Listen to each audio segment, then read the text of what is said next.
ओम यत् सानोः सानुम आरुहत भूरि स्पष्ट कर्त्वम तदिंद्रो अर्थम चेतति यूथेन वृष्णि रेजति।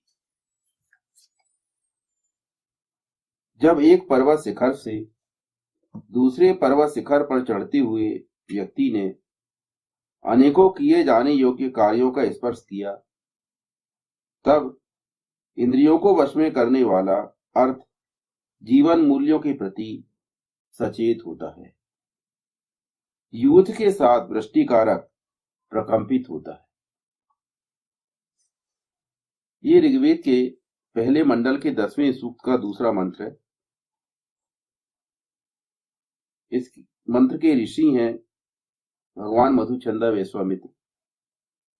देवता है इंद्र, इंद्रियों को वश में करने वाला। छंद है इसका गायत्री और स्वर है इसका षड्ज।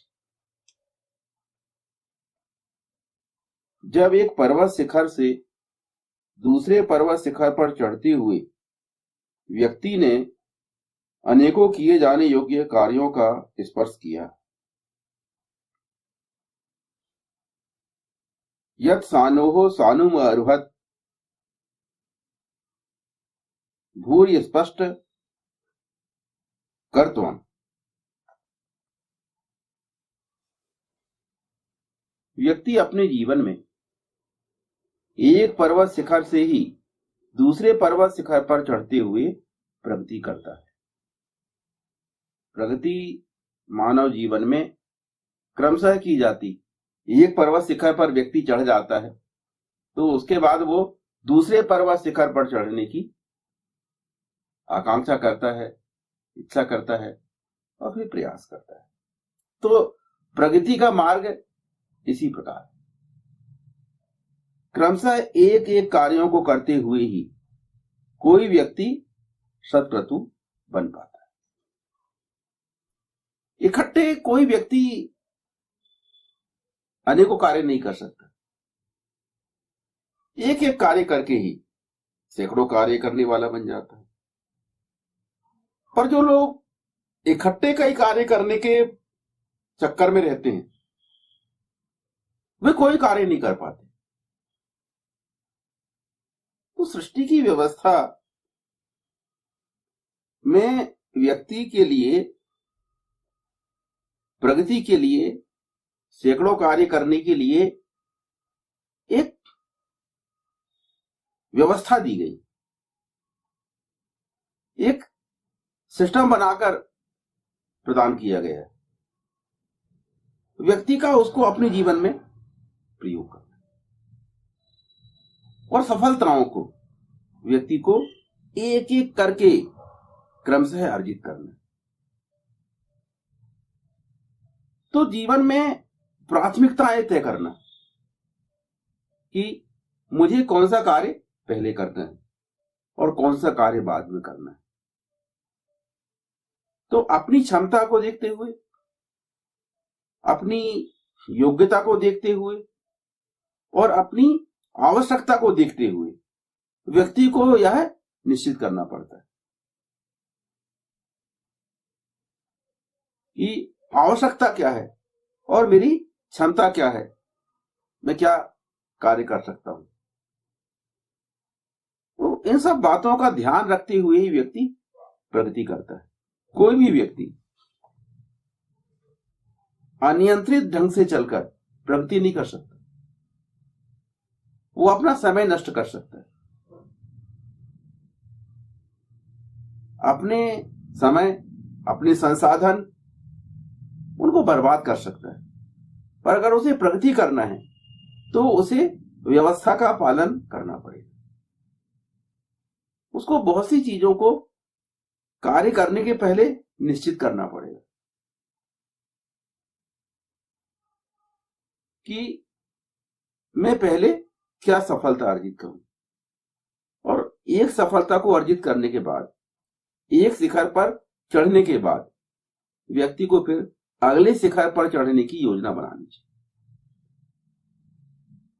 तो जीवन बिल्कुल व्यवस्थित है। जीवन में लक्ष्यों को योजनाबद्ध ढंग से प्राप्त करना पड़ता है।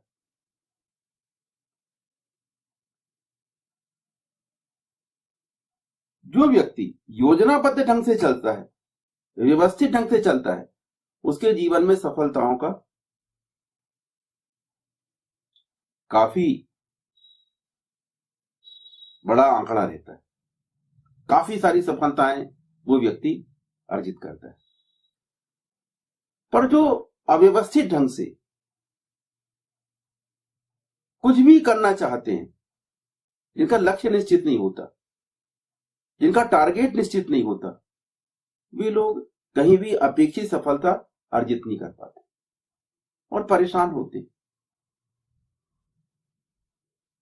कभी वो अपनी किस्मत को दोष देते हैं, कभी वे लोग सिस्टम को दोष देते हैं, व्यवस्था को दोष देते हैं, कभी समाज को दोष देते हैं,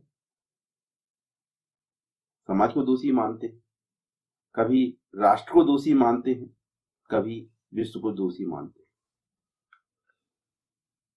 किंतु वे कभी भी व्यवस्था का पालन करने के लिए तैयार नहीं होते, व्यवस्था को मानने के लिए तैयार नहीं होते। वेद में ऐसे मंत्रों को रखे जाने का यही उद्देश्य है कि व्यक्ति सफल कैसे हो सकता है, ये बात उसको पता हो।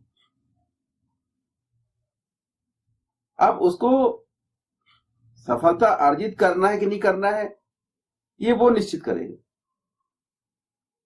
पर अगर कोई सफल होना चाहता है तो उसके लिए क्या मार्ग है, यह बतलाया जाना वेद का उद्देश्य। मानना ना मानना ये व्यक्ति पर छोड़ा गया।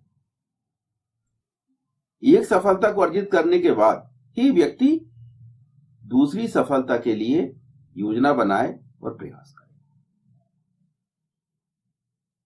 कुछ लोग अनेकों कार्य प्रारंभ कर देते हैं परंतु फिनिश नहीं करते। कुछ लोग अच्छे नियत से, अच्छे इरादे से कार्य प्रारंभ करते हैं कि मुझे यह कार्य करना है, किंतु उसको फिनिश किए बगैर दूसरा काम शुरू कर देते। फिर दूसरा का वो भी पूरा नहीं हुआ, फिर तीसरा काम शुरू कर दिए, तीसरा पूरा नहीं हुआ, चौथा शुरू कर दिए। वे अपने जीवन में जल्दी से जल्दी सफलता प्राप्त करना चाहते हैं और इसलिए अपना टारगेट निश्चित नहीं कर पाते और किसी भी टारगेट को सुनिश्चित समय नहीं देते, तो वे अच्छे फिनिशर नहीं होते। वो अच्छी बिगिनिंग करते हैं पर उसको ये एंड तक नहीं पहुंचा पाते। वेद ये कहता है कि जो भी आप लक्ष्य निर्धारित करें उसको एंड तक पहुंचाएं, सफलता अर्जित करें, अंत तक पहुंचे और उसके बाद फिर दूसरा लक्ष्य निश्चित करें। ये व्यवहारिक जीवन पद्धति।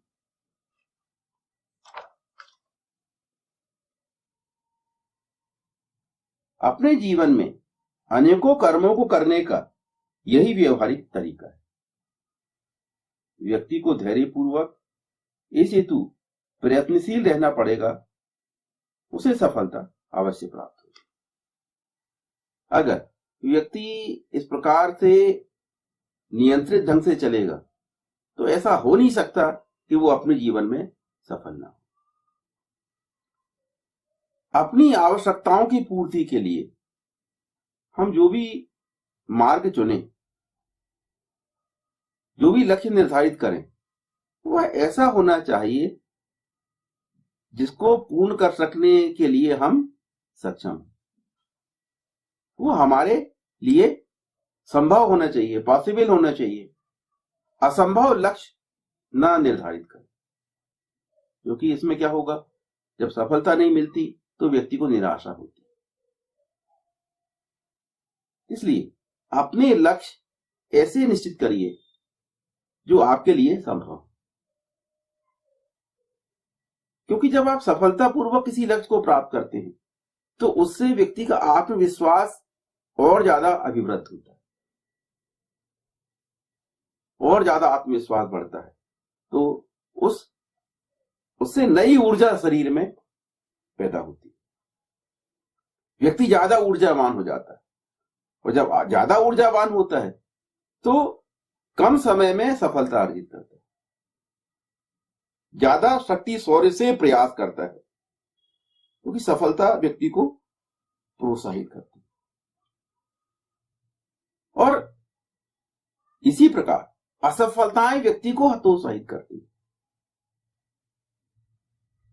व्यक्ति जब किसी लक्ष्य को नहीं पा रहा है, नहीं प्राप्त कर पा रहा है, तो हतोत्साहित होता है,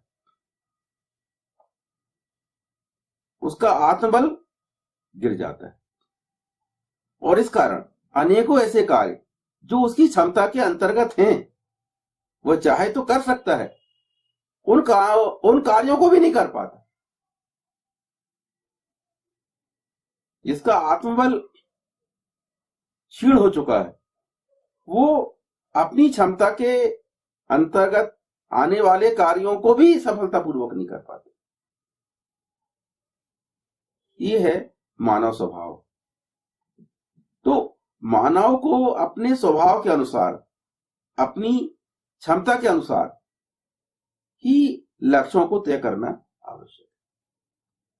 इसलिए बड़े लक्ष्यों को हम क्रमशः छोटे छोटे लक्ष्य बनाकर पूर्ण करें। कोई हम बड़ा काम करना चाहते हैं तो उसके लिए हम छोटे छोटे लक्ष्य बनाए पहले हम ये कार्य करेंगे, इसके बाद फिर ये कार्य करेंगे, फिर उसके बाद ये कार्य करेंगे। तो उसको हम सीधे एक चरण में ना करके 2-3 चरणों में कर सकते हैं, 2-3 स्टेप बनाकर कर सकते हैं। जैसे व्यक्ति अपने मकान में अगर वो ग्राउंड फ्लोर पे है और पहले फर्स्ट स्टोरी में जाना चाह रहा है, पहले माले में जाना चाह रहा है, तो उसके लिए उसको सीढ़ियां एक एक करके ही चढ़ना पड़ता है। एकदम से उछाल मार के वो पहले माले पे नहीं पहुंच जाता। ये हो सकता है कि कोई व्यक्ति कम उम्र का हो, युवा हो, बच्चे हो, तो एक साथ 2-2 सीढ़ी भी कूद के चढ़ जाते हैं, पर वो हमेशा रिस्की होता है। कहीं पैर सही ढंग से नहीं जमा तो फिर आप गिर सकते हो, फिसल सकते हो। तो व्यवस्था यही है कि आप एक एक स्टेप करके ऊपर चढ़े। पहली मंजिल पे जाना है तो एक एक स्टेप करके सीढ़ी चढ़ते हुए ही जाएं। ऐसा ही जीवन में जो सफलता अर्जित करनी है, उसके लिए आप अपनी क्षमता के अनुसार स्टेप बना सकते हैं कि मैं पहले चरण में ये करूंगा, इतना काम करूंगा। जब वो हो जाए उसके बाद फिर अगला चरण आप निश्चित करिए कि नेक्स्ट स्टेप में मैं ये करूंगा। ऐसे करके व्यक्ति कठिन से कठिन कार्यों को भी संपन्न कर सकता है। सफलतापूर्वक उन कार्यों को व्यक्ति संपन्न कर सकता है। ये सब वैज्ञानिक विधियां हैं जो कि आविष्कृत की गई हैं, और वेद भी बहुत पहले से, जब ये विधियां आविष्कृत हुई उसके पहले से ये बात कहता चला आ रहा है। इस मंत्र में यही बात कही गई। एक साथ अनेकों शिखरों पर नहीं चढ़ा जा सकता, इसी प्रकार एक साथ अनेकों सफलताएं नहीं प्राप्त की जा सकती। आपको बहुत आवश्यकता है, किंतु फिर भी आप एक साथ कई काम नहीं कर सकते। हमें हमारी जरूरतों को एक व्यवस्थित क्रम देना ही पड़ेगा। हम एक मोर्चे पर पूरी तरह ध्यान देकर प्रयास करेंगे तो हो सकता है कि हम कम समय में सफलता अर्जित कर लें।